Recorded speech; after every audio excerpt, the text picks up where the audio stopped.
Sandeepji spoke about the many contributions of Shudra Hindus that have been written out of her textbooks. There are also many Hindu communities whose genocides and traumas have been written out of her collective memory. Three members of one such community, the Kashmiri Pandit community, will now share their reflections on their struggles in having their persecution recognized.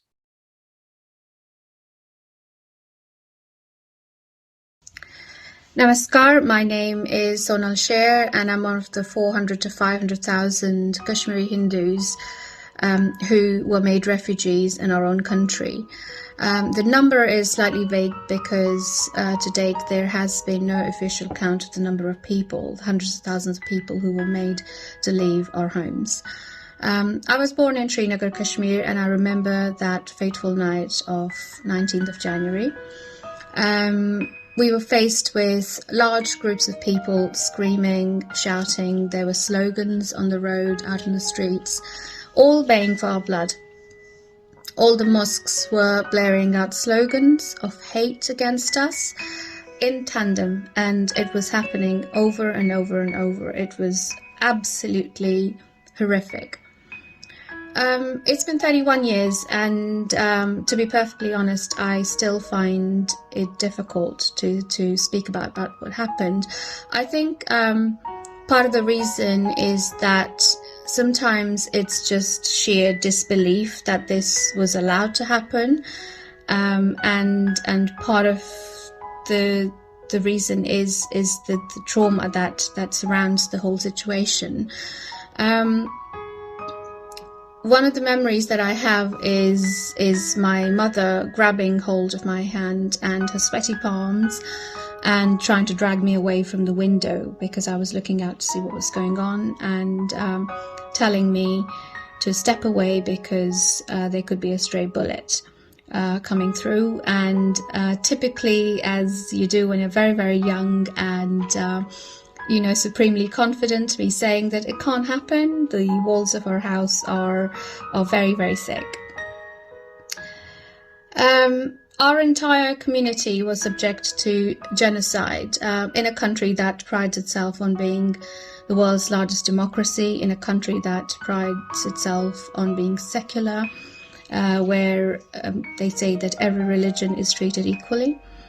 Our culture, our entire Kashmiri Hindu culture has been brought to the brink of destruction. Most of us are scattered throughout the world, and in fact entire generations are lost because of the exodus, because they were never born. Politically, I wanted to say something about Article 370. It was one of the happiest days when I heard that it had been abrogated. But not much has actually changed on the ground for us. The situation is still the same. We are still targets. We are still Hindus. We are still unwanted because of our religion and what we believe in, and because we will not convert. The only thing at the moment that we can do is keep our consciousness, our exile consciousness alive, and make sure that we tell our story to the rest of the world. A culture cannot be preserved in isolation. It needs roots. It needs somewhere to go back to. It needs a home, and we need our home. I, for one, have started recounting my story as much as I can remember, and I keep reminding my children so that they can carry it on after me. Thank you. Namaskar. Hello everybody. Namaste. Namaskar. My name is Rohit and I'm a Kashmiri Pandit living in the United States. I want to thank the Hindu Students Council for allowing me to speak about Hinduphobia and my experiences with Hinduphobia, as I feel like I can relate to this a lot. Specifically, as a Hindu, our family and our people have gone through 7 exoduses through the history of Kashmir's civilization. Since the 1300s until now, there have been 7 time periods where Hindus were told to convert, flee or die.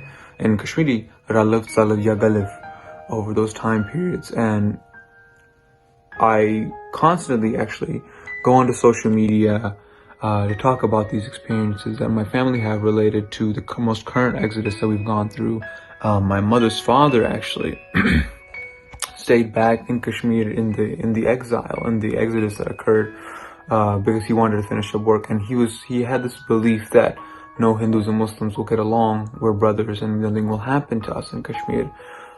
He was actually later killed by a few terrorists. He was shot with shotguns. He was burned at stake. I have seen so much Hinduphobia towards my own people and towards me specifically. There was, for example, in July or June last year in 2020, a Kashmiri Pandit governor, his name was Ajay Pandita, he was killed in Jammu and Kashmir for being Hindu, and it was done by the Pakistan Resistance Front, a terrorist group that literally said they wanted to cleanse the Hindus in the valley. And I made a heartfelt thread about this on Facebook and Twitter, and I actually received a lot of hate. I wrote a story about how my mother's father had suffered, and I'm immediately told, why are you not talking about other religions? Why are you only talking about Kashmiri Hindus?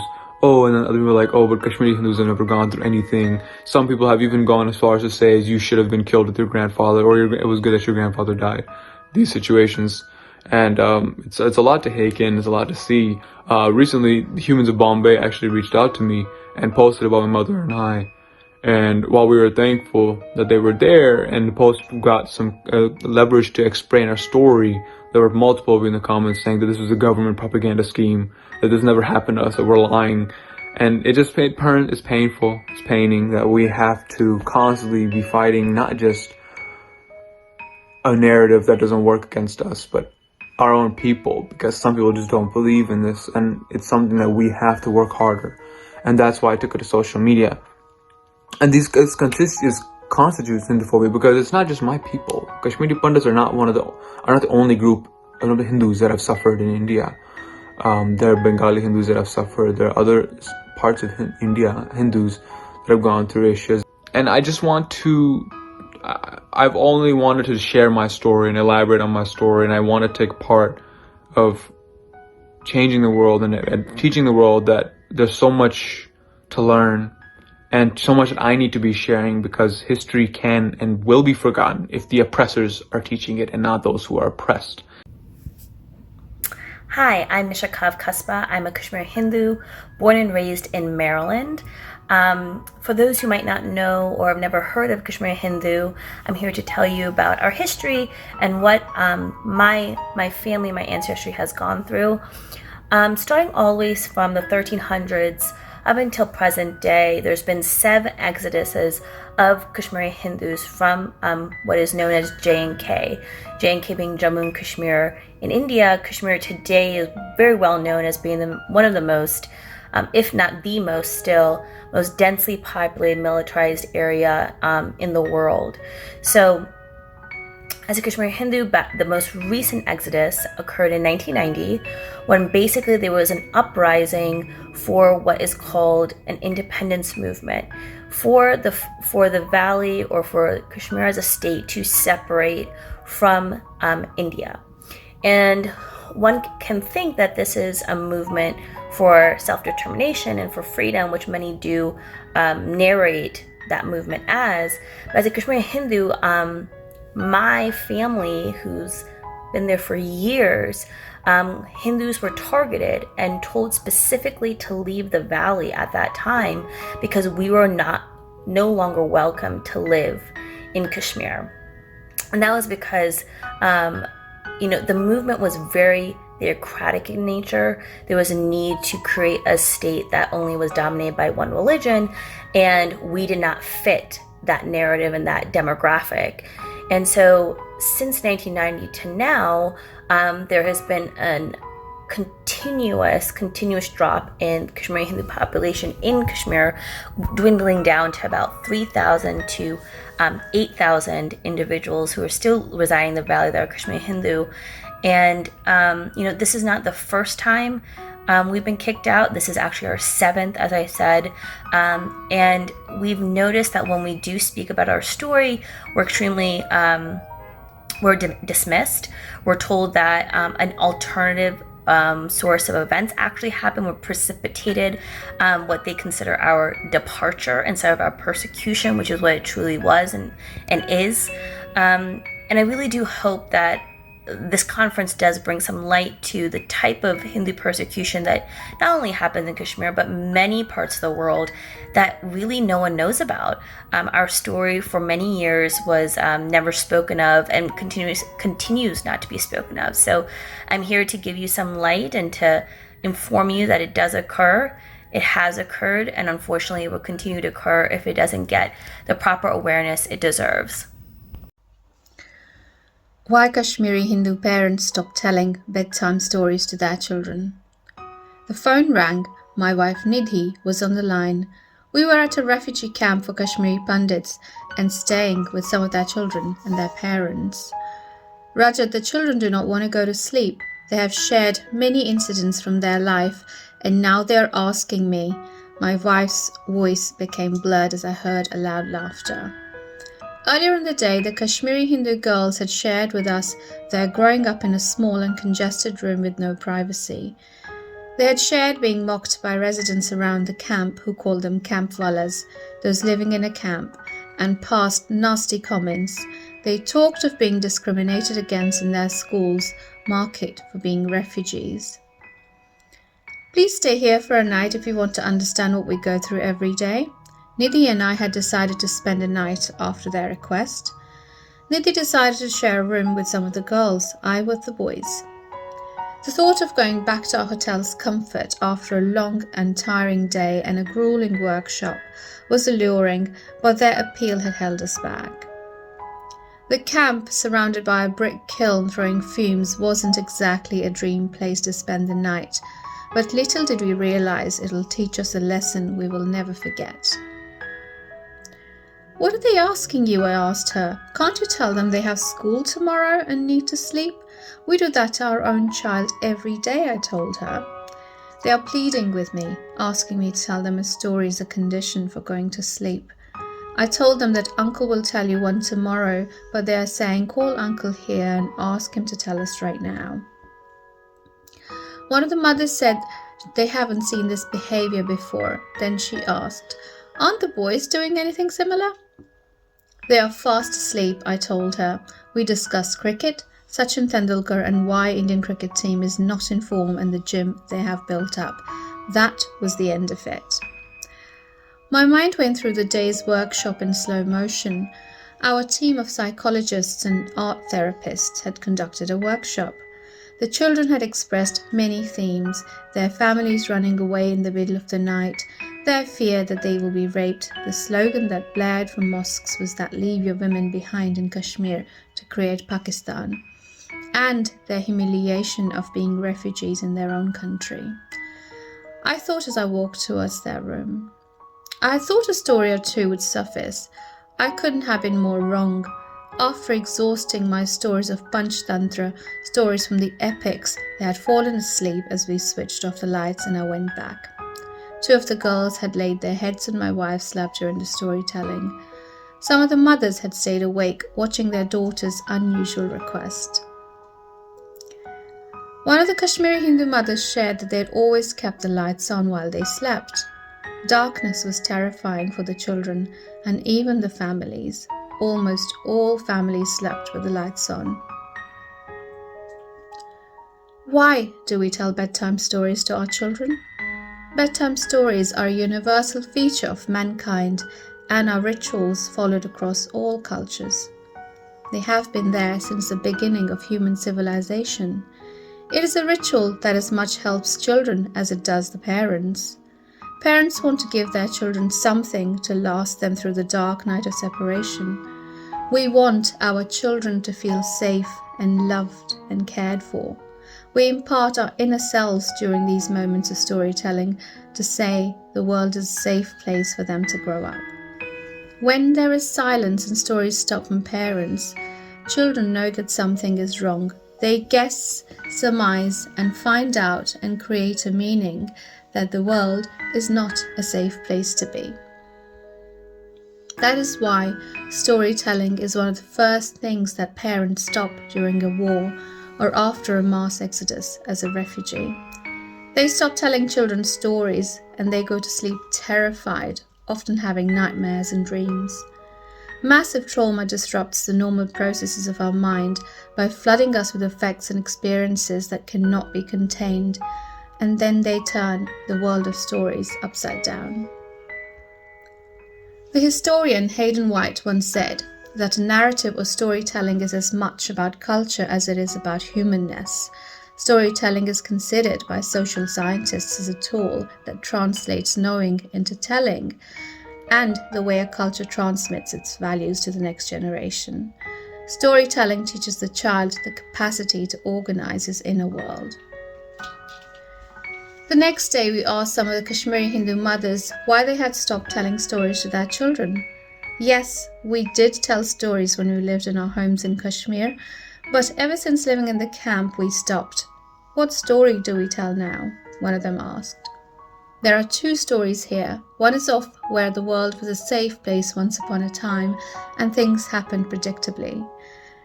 The present one is where we are alone after facing atrocities of rape, murder and loss of home. After that morning progressed, many women shared stories of being raped themselves. As Nithi listened to narratives of trauma after trauma, we realized the women had been silent about it. Why didn't you speak up? When we were running away, one of the police officers told me, "Go and lodge your case in India. This is Kashmir. If you try to lodge a case, you will be raped again," one of the women told her. What about the men? The men carry guilt and feel ashamed they had to run away and couldn't stop the attackers. They know they couldn't protect. The generation that followed the Exodus carried these horrors within them. They passed it on to the next generation on whom fell the task of healing their parents and grandparents.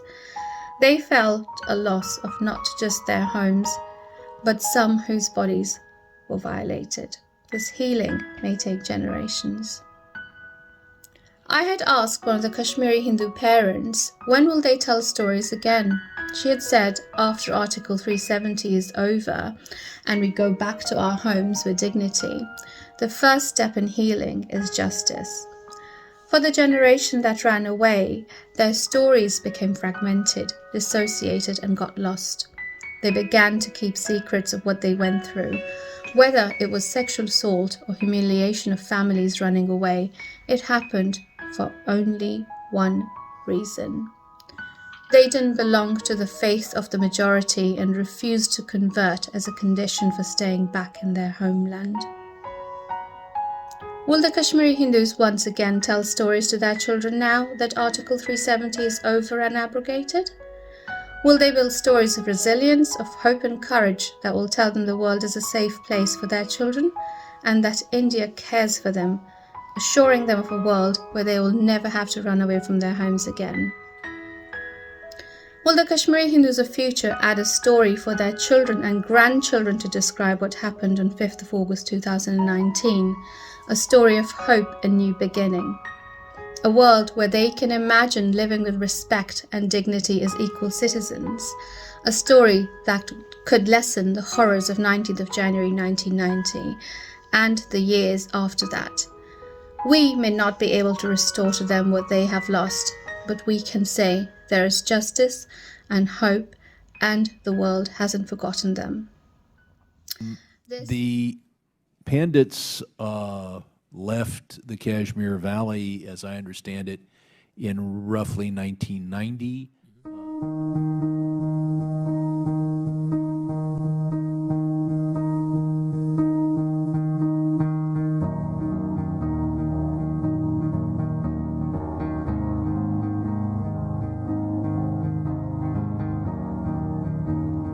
The last vestiges of our people were attacked in the most brutal and barbaric methods by these Pakistani-backed terrorists, along with their proxies in the valley, because of our faith. My own grandfather was shot dead in broad daylight. Daddy Ji, as we all of the grandkids lovingly called my grandfather, was a High Court judge in Kashmir.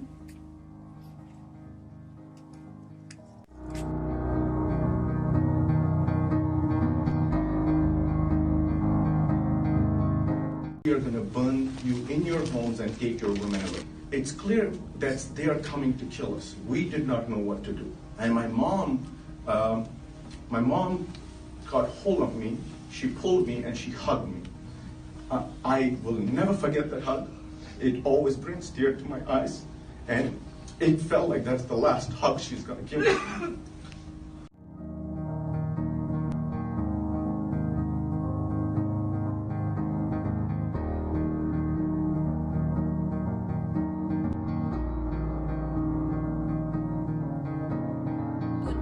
And the proto-fascist trajectory that sadly the secular democracy of India is on is very worrying for us all.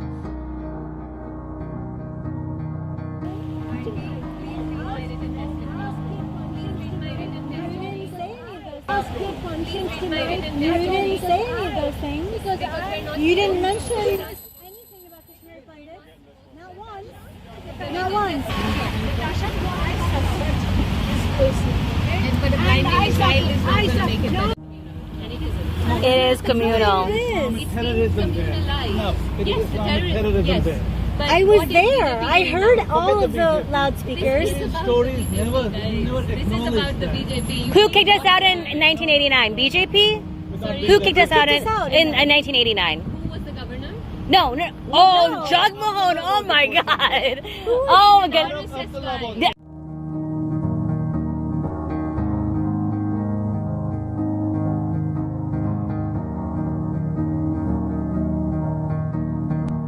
Kashmir से पंडित बरादरी का जाना, उसमें हमारा कोई अमल दखल नहीं है। एक साजिश के तहत वहाँ से निकाले गए। जब वहाँ जगमोहन साहब वैसे गवर्नर काम कर रहे थे।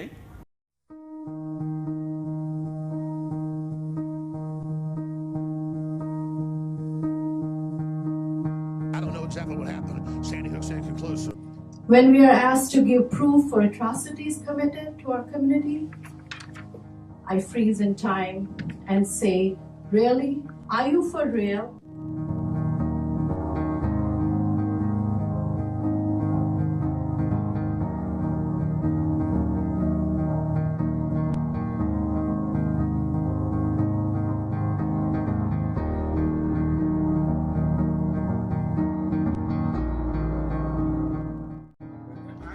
In the most brutal and barbaric methods by these Pakistani-backed terrorists, along with their proxies in the valley.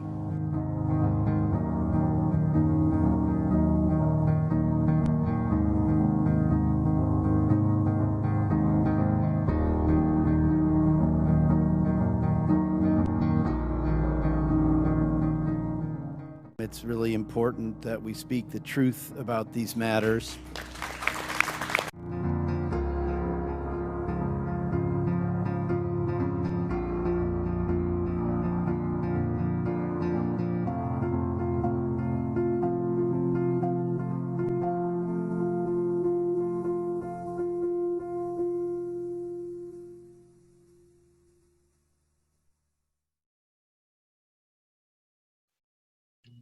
I am truly grateful to all of the Kashmiri Pandits for sharing their personal stories.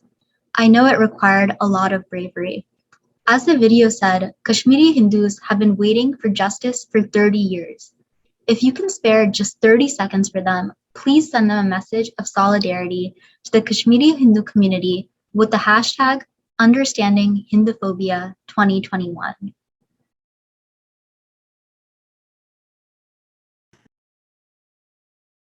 For the latest on our YouTube channel, click subscribe and hit the bell icon for alerts on new content. Remember to like, comment, and share our videos. For more about HSC, you can visit the social media handles listed below.